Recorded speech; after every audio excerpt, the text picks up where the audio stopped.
Wednesday, September 14th. I've been working on this for years, it seems. A couple years ago, I got desperate and I attached my router to my saw, my table saw. This is a Bosch router, 1 3/4 horsepower. It's very old. I think it's about, I forget, it must be 25 years old. And it's a heavy router. It's still got a lot of power, still works. Nothing. I rarely used it. I'm not good with routers. And this arrangement has worked out fairly well, putting it on as a table, making a router table out of a saw table. And what I lack is a proper sled for the router table, and that's what I've made here. I've made this over the last couple of days. Let's take a look. The whole idea of the sled, it has two slats rather, mitered slat. They go in the miters. On the saw table, it comes with a miter, and it's only just over 1/4 of an inch thick. It's very narrow, and it's about, I think it's just over a 1/2 inch wide. So it's a very, very narrow thing. And if it's made out of metal, it works just fine. Well, what we did here is I used the hardwood and made my own slats on this sled. And here's my push. It's very small. It's just enough to put some wood on. And it works fairly well. It's pretty good. And I've never used it yet. Yeah, I've seen videos and things like that. So what we're going to do today is to test out this new gizmo and see if it works. I've had to make some adjustments. I had to cut back this side of it, but it's rough and ready.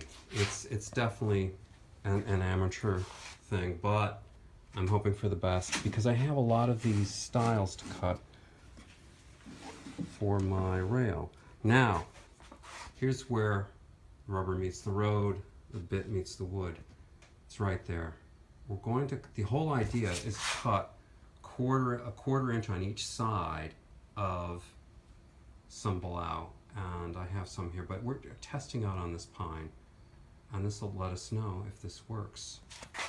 And as you can see here, I've already sized it. I've already put it in position, and that is done here with this adjustment here, and you can adjust the router up and down.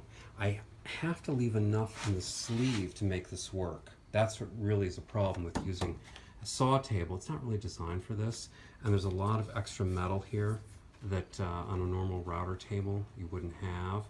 The phenolic plate is I think a 1/4 inch thick, so this is not ideal, but it's working.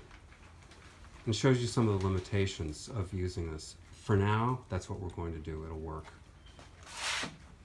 Also, here's another limitation of my little sled. I did cut this wood last night on this saw table. It's fairly straight, but it's nothing like a factory-made sled. You know, is this truly at right angles? Well, it's close enough, and that's really the whole point of this thing. It's going to be close enough. I did a pretty good job of putting these guides on, and that's what makes it work. And I worked at getting them at right angles, so I think we're good. Let's get this thing back in, and let's line it up. Let's turn it on and see if I can work both the router and the video with one hand.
Okay, that's the whole idea right there. Not bad.